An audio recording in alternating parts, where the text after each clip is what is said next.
ہے۔ اس قدیم سے کیا مراد ہے؟ عام طور پہ اردو زبان میں قدیم پرانے کے معنی میں ہوتا ہے، لیکن جب ہم عقائد میں دیکھتے ہیں یا پھر کلام میں دیکھتے ہیں کہ وہاں پر قدیم سے مراد کیا ہے کہ اللہ کی ذات قدیم ہے، اس سے مراد یہ ہے کہ لا بدایت لہ، یعنی اللہ پر کوئی ایسا زمانہ کوئی ایسا وقت نہیں آیا کہ جب کہا جائے اللہ نہیں تھا، اور اسے کہتے ہیں کہ اللہ ہمیشہ سے ہے۔ اور قدیم کے مقابلے میں حادث ہوتا ہے۔ حادث کا مطلب یہ ہے کہ ایک وقت تھا وہ شے نہیں تھی اور پھر بعد میں اسے وجود اللہ نے عطا کیا ہے۔ صرف اللہ کی ذات قدیم ہے، صرف اللہ تبارک و تعالیٰ کی ذات ایسی ہے کہ ایک وقت ایسا تھا جب وہ نہیں تھی۔ اس کے علاوہ کائنات میں جتنی بھی مخلوقات ہیں، اشیاء ہیں، وہ حادث ہے، یعنی ایک وقت تھا وہ نہیں تھی اور پھر اللہ تبارک و تعالیٰ نے انہیں وجود عطا کیا ہے۔ اور تو ہے کہ مالک کی کائنات ہمیں اللہ تبارک و تعالیٰ کی ذات کی معرفت نصیب فرمائے، اپنے اپنے گناہوں کی بخشش کے لیے مرحومین کی بلندی کے درجات کے لیے برتر سلام۔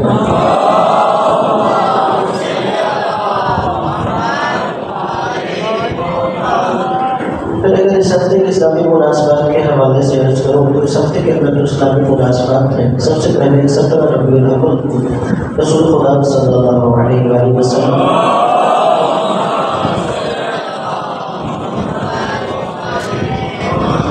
اور حضرت امام جعفر صادق علیہ السلام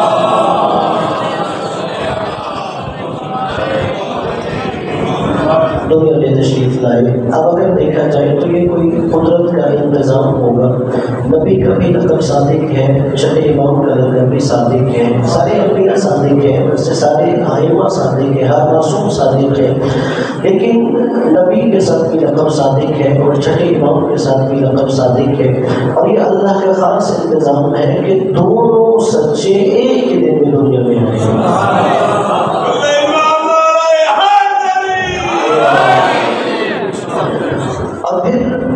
صادق کی پیچھے کیا ہے راز؟ نبی کو جو صادق کہا جاتا ہے یا امام جعفر علیہ السلام کو صادق کہا جاتا ہے کہ اگر دیکھا جائے تو رسول خدا نے 40 سال تک جو اپنے کردار کے ذریعے لوگوں کو اپنا گرویدہ بنایا کہ عرب لوگوں کو ایسا جہاں قدم قدم پہ جھوٹ بولا جاتا تھا، جہاں قدم قدم پر برائی کی جاتی تھی، جہاں ہر طرف بددیانتی تھی، خیانت تھی، وہاں پر رسول خدا نے سب سے پہلے لوگوں کو جس چیز کے ذریعے آپ نے گرویدہ بنایا وہ صداقت تھی، وہ سچائی تھی۔ اور یہی وجہ ہے کہ جب رسول خدا نے اعلان تبلیغ فرمائی کہ کوہ موسیٰ مکہ پہ آپ نے کافروں کو جمع کیا اور جمع کر کے کہا اگر میں تمہیں کہوں اس پہاڑی کے پیچھے سے ایک لشکر تم پہ حملہ کر رہا ہے کیا تم اسے مان لو گے؟ تو انہوں نے کہا یقیناً ہم مان لیں گے۔ رسول خدا صلی اللہ علیہ وآلہ وسلم نے فرمایا فرض کرو کہ تم وہاں جا کے دیکھو وہاں تو لشکر کوئی نہیں، تو پھر کیا کرو گے؟ وہ کافر کہتے ہیں ہم کہیں گے ہماری آنکھیں ہمیں دھوکہ دے رہی ہیں، تم پھر بھی سچ بول رہے ہو۔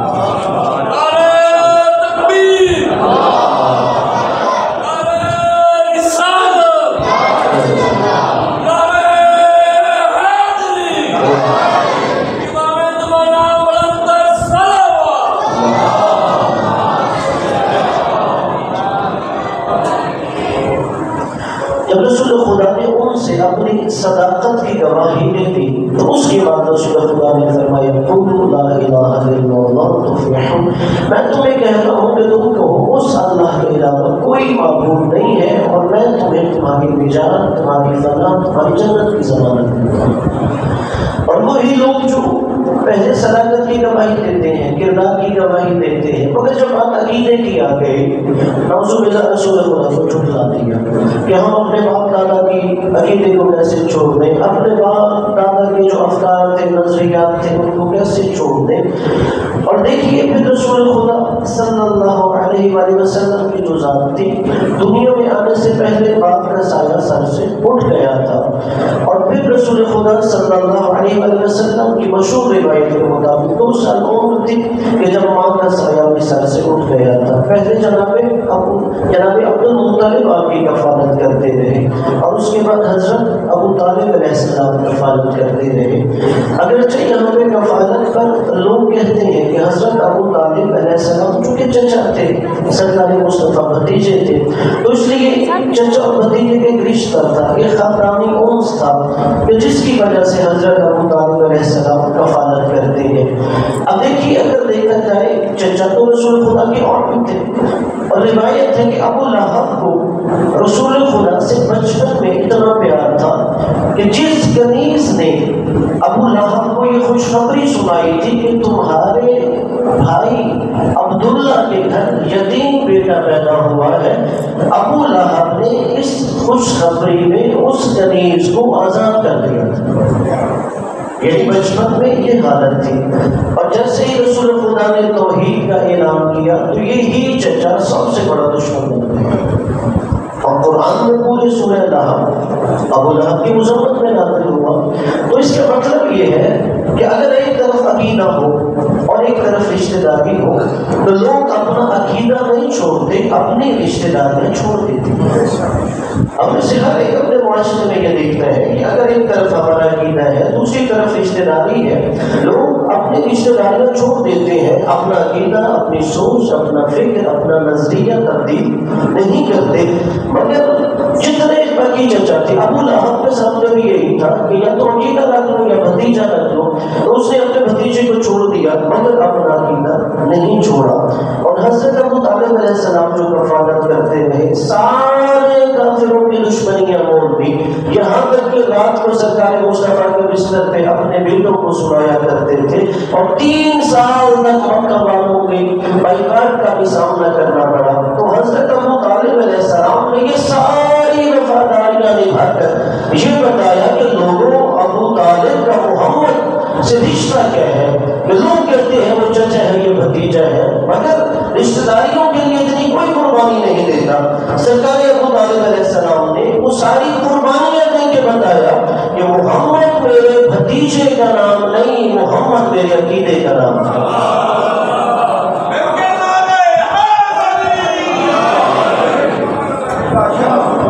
اس لیے اگر رشتہ داری اور عقیدے کی بات ہوتی، میں بھی ابو لہب کی طرح اپنے رشتہ داریاں چھوڑ دیتا، لیکن محمد کو میں رشتہ دار سمجھ کے نہیں، اپنا عقیدہ سمجھ کے پروان چڑھاتا ہوں۔ اور یقیناً رسول خدا کی اس میلاد کی مناسبت سے ہمیں زیادہ سے زیادہ رسول خدا کی سیرت کے حوالے سے آگاہی حاصل کرنی چاہیے۔ اور جو دوسری مناسبت میں نے عرض کی، حضرت امام جعفر صادق علیہ السلام کے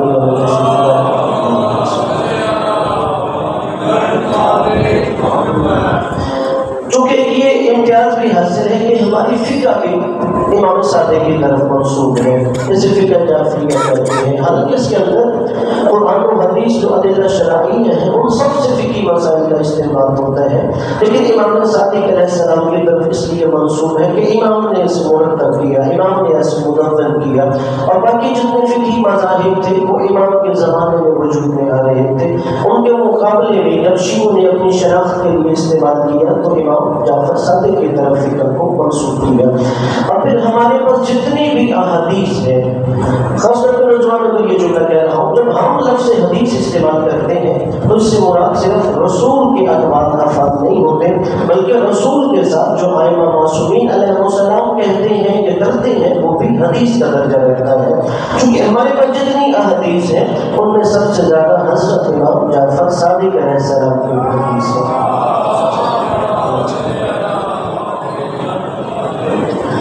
اور امام علیہ السلام نے مدینہ میں ایک علمی انقلاب برپا کیا تھا۔ امام علیہ السلام کے بارے میں اہل سنت امام مالک کا یہ جملہ ہے، کہتے ہیں کہ نہ کسی آنکھ نے ایسا شخص دیکھا ہے، نہ کان نے کسی ایسے شخص کو سنا ہے جو علم میں، تقوی میں، فضیلت میں جعفر صادق سے کوئی بڑا ہے۔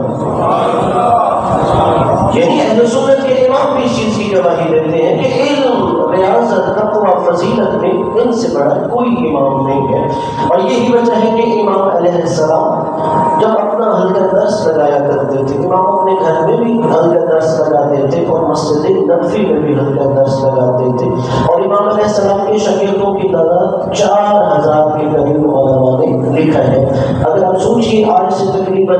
1300-1400 سال پہلے جب ابھی علم کے وسائل نہیں تھے تو اس وقت امام علیہ السلام نے جو ایک علمی دانشگاہ یونیورسٹی کا قیام کیا ہے. اور جب ہم سنتے ہیں کہ امام علیہ السلام کے ایک علمی دانشگاہ تھی تو شاید ایک شیعہ کے ذہن میں یہی آئے گا کہ امام وہاں صرف قرآن کی تعلیم دیتے ہوں گے, امام صرف حدیث کی تعلیم دیتے ہیں. لیکن نہیں, امام علیہ السلام نے اپنے علمی دانشگاہ میں کہا کسی کا کوئی مذہب ہو, کوئی علاقہ ہو, کوئی ملت ہو, وہ میرے علمی دروس سے آ کے فیض حاصل کر سکتا ہے. اور یہی وجہ ہے کہ جنہیں ہم عصری تعلیم کہتے ہیں, جنہیں ہم لوگ دنیاوی تعلیم کہتے ہیں, امام علیہ السلام نے اس کے بانیان افراد کو تیار کیا, قابل شاگرد نہیں.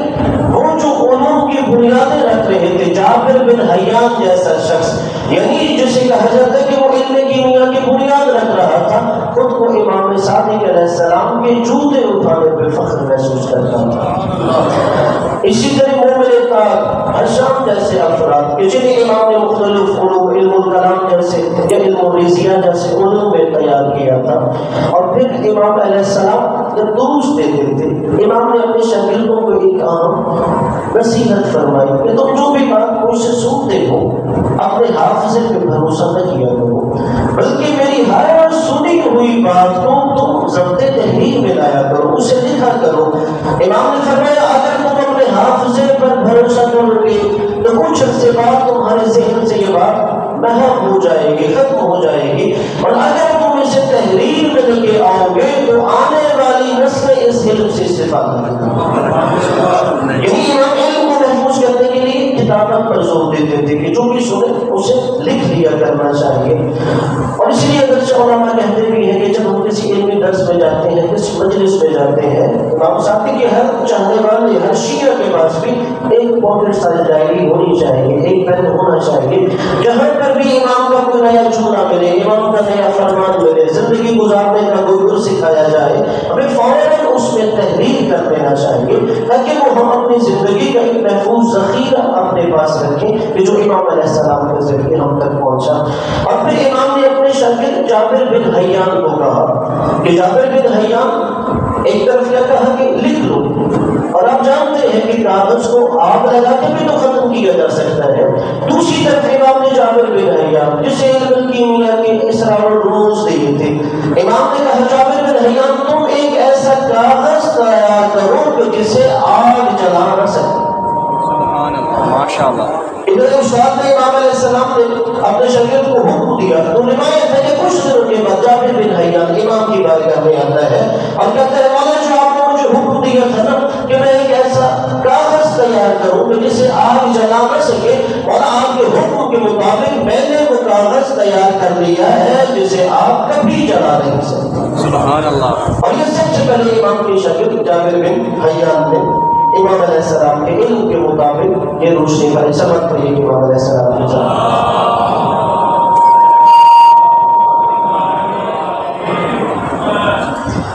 اب پھر اگر امام علیہ السلام کے علم پہ دیکھیں, اکثر میں پہلے بھی جب امام کی مناسبت سے ہوتا ہے تو نوجوانوں سے کہتا ہوں جو کالج یونیورسٹیز میں پڑھتے ہیں کہ امام علیہ السلام میں کتاب ہے جس کو اردو ترجمہ سپر مین ان اسلام کے نام سے ہے.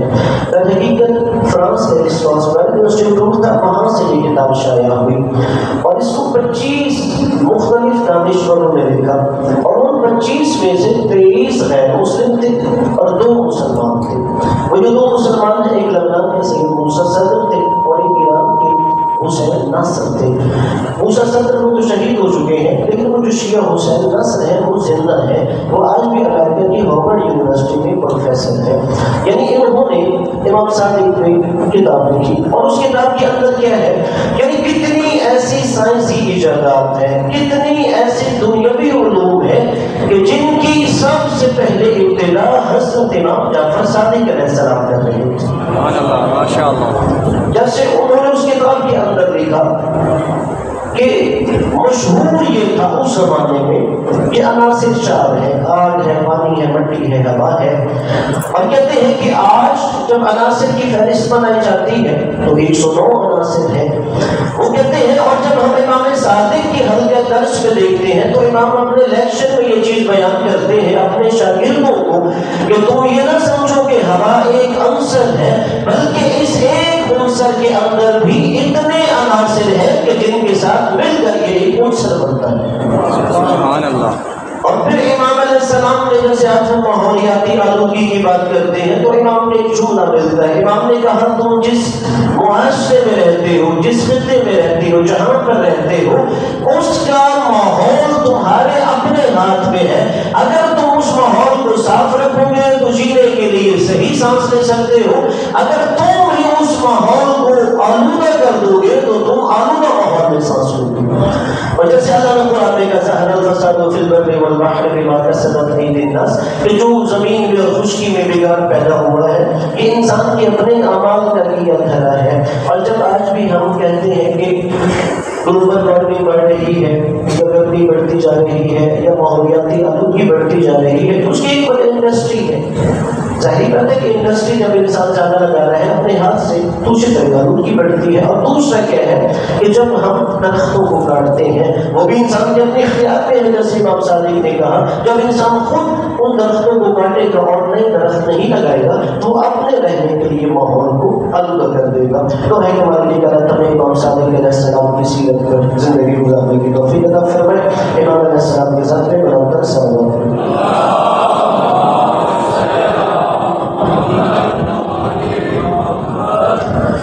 اور جیسے کہ میں نے عرض کیا کہ امام علیہ السلام یہی چاہتے تھے کہ اپنے پیروکاروں کو علمی حوالے سے مضبوط کریں۔ اور آخر میں جو میں عالمی حالات کے حوالے سے عرض کرنا چاہتا ہوں کہ وہ جیسے کہ ہم نے دیکھا منگل اور بدھ کے دن جو لبنان میں ایک حادثہ ہوا کہ وہاں پر یہ دیکھا گیا کہ جیسے ہم موبائل استعمال کرتے ہیں تو وہاں پر جو حزب اللہ کے اراکین ہیں وہ اپنی پرائیویسی کی حفاظت کے لیے موبائل استعمال نہیں کرتے۔ اس کی وجہ یہ ہے کہ 1996 میں فلسطین میں حماس کے رہنما تھے یحییٰ عیاش، 1996 میں ان کے ہاتھ میں موبائل تھا، وہ موبائل پھٹا اور اس کے بعد وہ شہید ہو گئے۔ اس کے بعد حزب اللہ نے اپنی سیکورٹی کے لیے انہیں استعمال کرنا چھوڑ دیا تھا۔ اب جو ہم نے دیکھا کہ منگل اور بدھ کے دن وہاں پر کچھ ایسے دھماکے ہو رہے تھے الیکٹرانک ڈیوائسز میں کہ جس کے بعد تقریباً 4,500 لوگ زخمی ہوئے۔ اور انہوں نے تقریباً جو لبنان کے وزیر صحت نے کہا کہ 37 لوگ شہید ہوئے ہیں اور 200 افراد ایسے ہیں کہ جن کی حالت خطرے سے باہر ہے۔ تو ایسے حالات میں اگر دیکھا جائے کہ اس کا سبب کیا تھا، اب وہ جو ڈیوائسز تھیں وہ تائیوان کی ایک کمپنی تھی کہ جن سے حزب اللہ نے منگوائی تھی 5 مہینے پہلے۔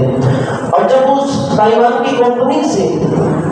رابطہ کیا گیا تو انہوں نے کہا کہ در حقیقت ہمارا لائسنس یورپ کی ایک کمپنی ہے BAC کو استعمال کرتی ہے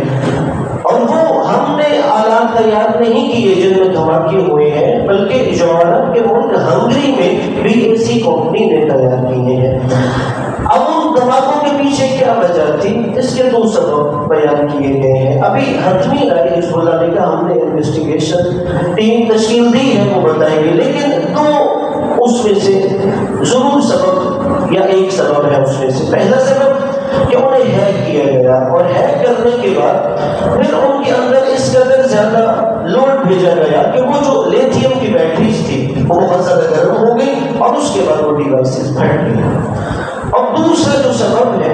اس کی طرف زیادہ رجحان ہے کہ دوسرا سبب یہ ہے کہ در حقیقت اسرائیل اسے مسلسل مانیٹر کر رہا تھا کہ یہ لوگ اپنی پرائیویسی کی حفاظت کے لیے جو آلات استعمال کرتے ہیں یہ کن کمپنی سے تیار کرواتے ہیں۔ اور موساد کو اس چیز کا علم ہو گیا کہ وہ آلات ہنگری کے شہر میں BAC کمپنی تیار کی جاتی ہے، تو ان مینوفیکچررز کے ساتھ موساد کے روابط تھے